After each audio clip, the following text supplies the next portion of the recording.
Welcome to my floor. So today's video is gonna be a little bit interesting. I should have made note for it, but like I really just wanted to like go off of my brain, you know, because it's a very important topic, only because like I've been watching a lot of other. If you hear any pitter pattering or meows or noises, my cat's here. He is in all his stinky glory. I went to the restroom. Gerbils are fed. My cat's stinky.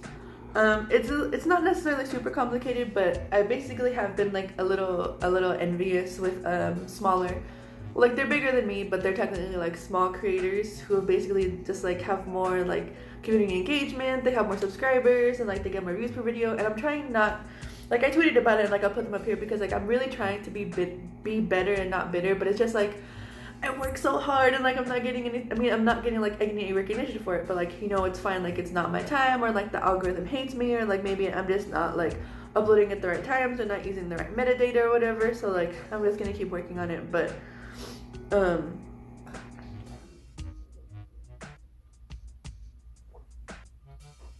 wanted to talk about basically like creating versus consuming, and the one who inspired me with this video is char, balacqua.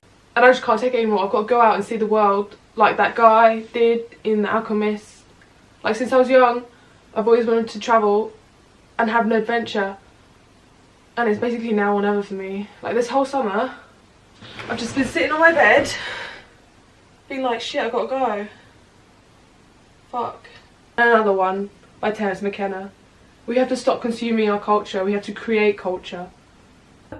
I don't know if you've heard of her, but she went viral, I think a couple years ago. The first video she made was basically talking about creating versus consuming, and how she was very like, I don't know if it was the summer or like she was in her dorm, but she was just very sick of consuming so much social media and not going out there and experiencing life and creating and things like that. And Alan's her like clips and stuff, because as of recently, the only news we've heard is that she deleted all of her social media. She no longer has the videos on her channel, and then she no longer has the her Instagram up. She used to have photos on her Instagram, and the last one I believe was from 2017, from when I saw her go. And I wish I would have like downloaded the videos, because she's so inspirational. She's so moved just by like consuming and not creating, and just like being kind of stuck in life. And like I said in my other R&R video, where it's just like you can literally be procrastinating and consume on Twitter and Instagram for like hours and hours and hours on it, and just be like kind of trapped in it, you know what I mean? And that's what she's talking about in that video. And then the second video that went viral is where basically she's talking, the title of the video is "Shaving My Head, Running Away to Paris, XOXO." And she basically just shaves her head, and you can see her like her first few like clips of living in Paris and basically like being kicked out of spaces because she's virtually homeless. The channel that has this video that I'm taking audio clips from, actually, I think, yeah, Warzone Gallery or War Gallery.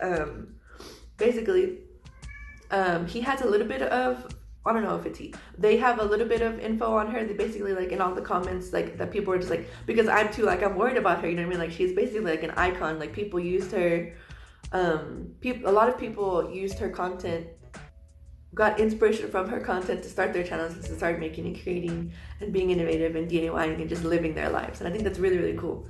But another reason is because like we hadn't heard anything from her. And I mean, sometimes like creatives and sometimes people just go offline, they just go off grid. Like I had to take a week off, and I'm assuming she's just like living her life, and I'm hoping and like thinking and praying that like she's okay and she's safe, because she really is an icon, and she really like pioneered, like I don't know if it was a big movement or a small movement, but she definitely did something, and she definitely stirred something within people. And I think that's super cool.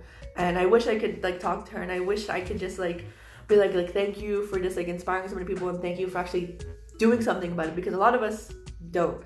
Like we keep going to work, we just keep consuming, we don't create. And here's the thing too, like I don't think a lot of people think about this in terms of just like when we're on these social media platforms, and then when we're like in this space and we're creating these things, all of us are content creators, whether it's like memes, edits, like facilitating like those Instagram traps where like they color the wall or whatever, or even just like posting regularly, like, or even shit posting, or like YouTube poops. It's all creating content. I don't think we think about that. Like when I don't think we think about that because a lot of people who are like content creators are like these big names, have millions of subscribers, tons of brand deals or whatever, and like they're living the life. But like literally all of us are. I think it should be like a base name or like a surname because literally these platforms wouldn't exist and wouldn't thrive if we weren't on them. And so like, hey, it's us. It's like power to the people that are like, you have to think about it. I mean, not think about it, but it is kind of mind-blowing in a sense to be like, you can just be posting maybe like 2 every week. So even like those anime spam accounts or whatever, like we're all creating content and we're all facilitating and using this space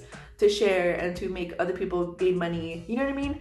So like you have to think about, even as a consumer and even as like a small creator, how much power you actually have. And I think that's pretty mind-blowing because even if it's something simple, even if it's like using like freeware, copyright free, reusable with modification, like we're all making something, we're all creating, and it doesn't even have to be just digital. And I think people forget too that like making things like these, also the niche meme pages, and then like those people who make those really cool edits or whatever, like I'll try to put them up, they're all content creators, you know what I mean? And so like they're creating these things for you to see, like even if they can't make a typical influencer life on them, like donate to them. Like they're providing you a service and an entertainment for you to use to download immediately. So maybe like throw them a couple bucks or something. But I don't know, that's what I think about us being as creators, when really it's just like we're utilizing the platform. Another thing I want to talk about, I should have wrote notes for this, but I didn't because, you know, I literally just woke up like 30 minutes ago. It's just like the kind of the YouTube algorithm. I watched a video and I'll link it below if I can find it. I should be able to find it. Where it's basically like the guy, the person who's making the video, basically states that YouTube is favoring big corporations in terms of how many people hit the trending page. And a lot of people have brought this up to the CEO because one of the CEOs, I don't know if it's the CE or CEO, because it's not Susan Wojcicki. It's actually a guy who, I don't know if he like runs the team who does the algorithm, but basically he's just like, oh, I didn't even notice. Because if you look at this video and you look at the chart that he did, you actually see it's like Jimmy Kimmel, Jimmy Fallon, even BuzzFeed. BuzzFeed's a company. They're not single creators. That's why so many people left, is just because they weren't being fair and they weren't letting creators create what they want. It's like, why would you want to work in a space that doesn't allow you to have your own personal creative endeavors on the side? You know what I mean? Like you have to waste all your creativity at the company. That's not fair. That's not right. But yeah, and it's really a struggle. And I wish I would have started and like kept going with my YouTube channel longer ago, because then maybe I would have had more subscribers, or maybe I'd have had more community engagement.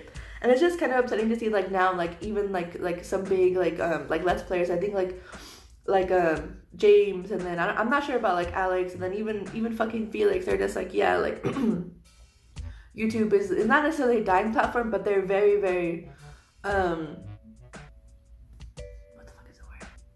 they're very selective with who they want to be on the front page and who gets all these views and who's even like safe for work, or who's like family friendly. Because if you notice, for a long time, for I don't know if like you've kept up with Felix, PewDiePie, whatever his name was, for a long time the media didn't support him at all, at like national media or whatever, because like they wouldn't even pronounce his last name right. Like they were literally bullying him, and it's like, this man was one of the top creators for a while, and yeah, like he's had his downfalls, and I don't like him, and I don't want to call him piece of shit because he's not, but like if you just have to I'm sorry, it's just like you can't advertise and be fodder for like right-wing spaces when literally they're using you to advertise to get more audiences or whatever. Like I don't know if that makes sense, but in my head it does. But it's just like, don't be dumb, and don't enforce the people who want to kill minorities. You know what I mean? Maybe don't do that. But I don't know. The Swedish are known for being slightly racist, and so are Italians. But that's tea for another day. Sorry if this doesn't make sense, but like Felix has done some not so nice things with his channel, or like he doesn't.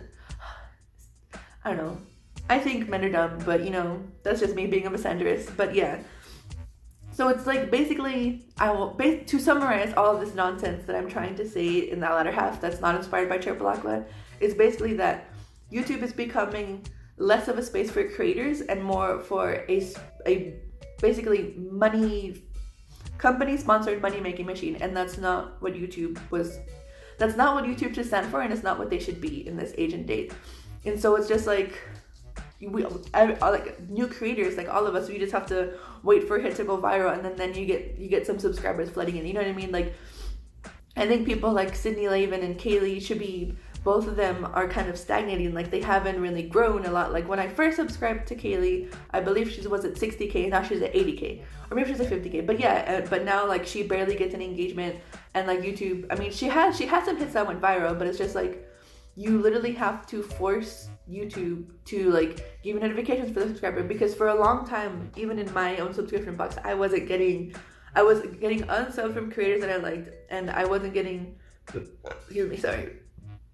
I wasn't getting their notifications. I had to look at my homepage instead of my subscription page. And so it's like, if you can't even help your own creators grow and find their audience, why even have people making content on your platform when it's only going to support fucking big companies? You know what I mean? That's not fair, and that's not right. And I really wish YouTube would reform the platform. And also, like, the thing with like Life with Mac, and like her like just trying to fight YouTube and letting her, because YouTube wants to protect minors, right? But some content is literally meant for kids. It's kids making kid videos. You know what I mean? And I mean, obviously that's a whole other thing. Like, you should definitely punish the pedophiles and not punish the children. But like, I don't know, because like a lot of people, I think Haley Fam and then Chadtronic both got their comment sections disabled for a minute, and it was only because, I don't know if YouTube found like pedophiles in their videos, or like pedophiles commenting on their videos, or just like abhorrent comment section or whatever. Because like, I've looked at both comment sections, but prior to their comments being disabled, and basically like their comments are pretty fine. Like, I think Haley monitors her comments, and then Chad, like if it's spam, I think he deletes it. You know, I don't know them personally. I'm not monitoring. I don't work for them or anything. You know what I mean? This is all just speculation. But yeah, I think it's a weird censorship thing. But I mean, I guess they just have the not wrong idea, but wrong actions when it comes to protecting minors. I think better things could be put in place. You know what I mean? But that's just what I think and what I reflected on and rambled on. But yeah, I'm gonna take my SSRI, and I'll see you guys in the next video. Thank you so much for watching. And I've just been consuming media, but it's like, I have some things that I want to say, because I feel like they're pretty important. Like, this is basically me right now. It's gratifying in a sickly sweet way to identify as a victim or someone helpless, because then you don't have to take responsibility for failing to get what you want. It's not your fault, you couldn't do it anyway. Eventually the existential nausea overpowers that feeling though, and you either kill yourself or start making some changes.